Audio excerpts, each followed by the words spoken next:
الحمد لله رب العالمين والعاقبة للمتقين والصلاة والسلام على سيد الأنبياء والمرسلين أما بعد. زما محترمو نن به یو څو مسائل دا بیانو. مسائل د چا په باره کې دي؟ مسائل د هغه کس په باره کې دي کم چې درېمګړی وي او ځان له ذمہواری واخلي. مثال کې یو کس ته په بل کس باندې داغه قرض دی او درېم کس راشي چې د کچره د دا پیسې در نکړي د دې ذمہواریم، یا دا وایي چې د ذمہوار دا زیما، یا دا وایي کچره د پیسې در نکړي دا زمانہ واخله. داسې قسم الفاظ ادا کی چې دا غینه معلوم شي چې د ذمہوار دا ګرځي. نو چې کم کس ذمہوار او ګرځیدو بیا په د باندې واجب دي چې دا قرض د ادا کی. خو کچره کم حقدار دغه ذمہوار ته وایي چې ته ما معاف کړی او تا نه زه نه غواړم او زه به د هغه خپل قرضداري نه غواړم، نو بیا دغه ذمہوار د پاره ذمہدار د پاره څه اعتبار دانشته. او کچره د ذمہداری قبول کړه نو بیا حقدار ته حق حاصل لې، کاغه د قرضداري نه مطالبه کوي او که دغه ذمہدار کس نه مطالبه کوي. بل مسله دا ده، یو کس ته او د بل کس ذمہواری واغستا، د قرضداري ذمہداری واغستا، اوس بده د باندې دا پیسې دا واجب شو چې دا پیسې ورکي او په خپل خوشحالۍ سره واغستا، نو اوس لازم دی په د باندې چې دا پیسې ورکي. خو کچری د ذمہواری اغستی وي نو دی ته به کتلی شي چې دا ذمہداری د حقدار د طرف نه قبول کړی ده او کنه دای د قرضداري د طرف نه. کچره دا د حقدار د طرف نه وي او د پیسې د حقدار ته ورکړي، نو د ذمہدار کس ځان لا د قرضداري نه پیسې دانشي اغسته.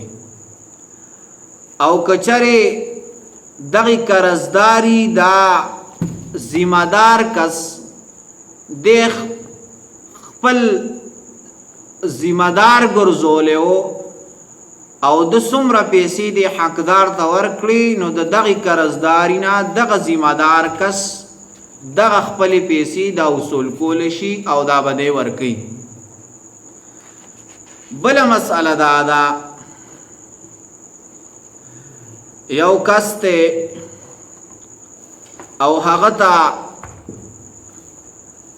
خپل حقدار ورته وی چې تا ته یو میاشت یا دو میاشتې تا ته مهلت ته او ته به مال پیسې راکې، نو اوس دغه وخت کې د ذمہدار کس نه دا حقدار مطالبه نشي کولی تر کومې پورې چې دا وخت دا پوره شوی نه وي. بله مسله دا ده، یو کس ته او قرضداري د قرضداري ذمہداری واغستا، خو د خپلو پیسو ذمہداری نه دا اغستی چې زه به خپلې پیسې د کس له ورکوم د حقدار ته. د دې حقدار ته ووی چې ما سره ستا د دې قرضداري څه امانت پروت دی، د هغې امانت نه به زه تعالی د دغه قرض درکړم، خو د شپې په د باندې غلان رالل، ډاکوان پې رالل او هغه امانت هغه غلا کو پټې کو. اوس دغه حقدار ته دا حق حاصل نه دی چې د دغه ذمہدار کس نه پیسې واخلي یا د دنه مطالبه وکړي. بس دغه خبره دغه ذمہداری دغه ختم شو. بل مسئله دا ده یو کس ته او هغه بل کس ته وایي چې رار ته زما دا سیز دا وړه او دا خرڅ کا. هغه لاړو خرڅ یې کو او دی مالک ته وایي چې دا ما خرڅ کړی دی پیسې نه دي راکړي خو د دغه پیسو زه ذمہوار یم او دغه پیسې به تاله درکوي. نو داسې قسمه ذمہداري دا صحیح دا نه ده. د داسې قسمه ذمہدارۍ نه ځان ساتل پکار دي. نو دا دغه قرضداري د ذمہدارۍ په باره کې موږ یو څو مسایل دا بیان کړل. هر یو کس له پکار دي چې دا مسایل واوري او په دې باندې عمل وکړي چې د کم کس ذمہدار جوړېدل پکار دي او د کم کس ذمہداري اغستل نه دي پکار. دا یو څو مسایل دي، نور مرګرو سره ضرور شیر کوي. جزاکم الله.